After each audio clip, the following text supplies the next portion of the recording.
Breaking చూస్తున్నాం. విశాఖలో drugs కలకలం రేపింది. విశాఖ షిప్ యార్డ్ లో భారీగా డ్రగ్స్ ను అధికారులు పట్టుకున్నారు. 25,000 కిలోల డ్రగ్స్ ను అధికారులు స్వాధీనం చేసుకున్నట్లు సమాచారం.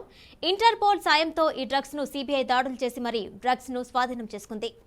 1000 బ్యాగుల్లో డ్రగ్స్ ను నింపి విశాఖ పోర్ట్ కు కన్సింగి కంపెనీ తీసుకువచ్చినట్లు సిబిఐ అధికారులు ప్రాథమికంగా గుర్తించారు.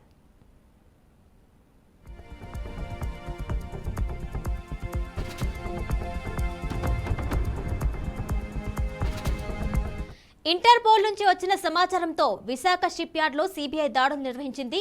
ఈ డ్రగ్స్ ను బ్రెజిల్ నుంచి తెచ్చినట్లు తెలుస్తుంది. అయితే ఎవరు ఈ డ్రగ్స్ ను ఎక్కడికి తీసుకెళ్లడానికి విశాఖ పోర్ట్ కు తీసుకొచ్చారన్న దానిపై అధికారులు విచారణ చేస్తున్నారు.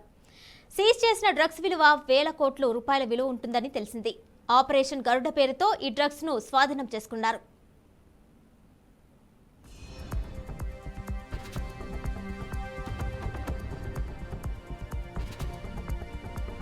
దీనిపై మరింత సమాచారం మా వైజాగ్ నుండి ప్రతినిధి కిరణ్ అందిస్తారు. కిరణ్, చెప్పండి, విశాఖ పోర్టులో అయితే భారీగా డ్రగ్స్ ను స్వాధీనం చేసుకున్నట్టు తెలిసింది. ఫుల్ డీటెయిల్స్ ఇవ్వండి.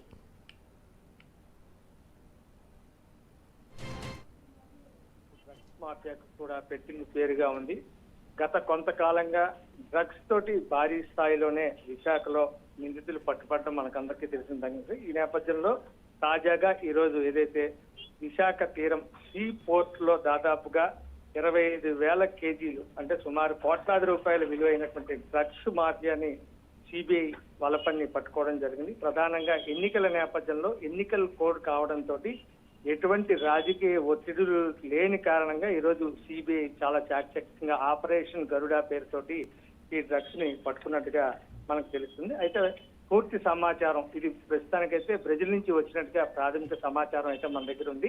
దీనికి సంబంధించి ఫుల్ డీటెయిల్స్ ఏవైతున్నాయో అవన్నీ కూడాను రేపు బహుశా మీడియా ముందు సిబిఐ అధికారులు వచ్చి మరింత సమాచారం ఇచ్చే అవకాశాలు అయితే కనిపిస్తున్నాయి.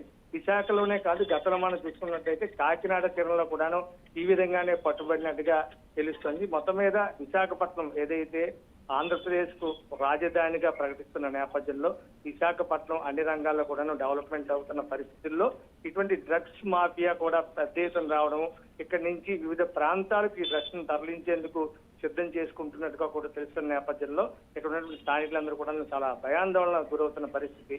ముఖ్యంగా యువత విద్యారంగంలో పెరిగినటువంటి ఉత్తరాంధ్ర ప్రాంతంలో చూసుకున్నట్టయితే ఈ డ్రగ్స్ మాఫియా కారణంగా అనేక ఇబ్బందులు ఎదురవుతాయని చెప్పి ఈ నేరస్తులను ఖచ్చితంగా శిక్షించాల్సిన అవసరం ఉందని చెప్పి ఉన్నటువంటి వివిధ ప్రజా సంఘాలన్నీ కూడా ఇప్పటికే తమ నిరసన గలాన్ని వినిపిస్తున్న పరిస్థితి కారణమైంది. అయితే కిరణ్, ఒక ప్రైవేట్ కంపెనీ పేరుతో ఈ డ్రగ్స్ ని అయితే సప్లై చేస్తున్నట్టు తెలిసింది. అలాగే ఈ కంపెనీ పేరు మీద గతంలో కూడా ఏమైనా డ్రగ్స్ ని సప్లై చేసినట్టు ఏమైనా విషయం వెలుగులోకి వచ్చిందా?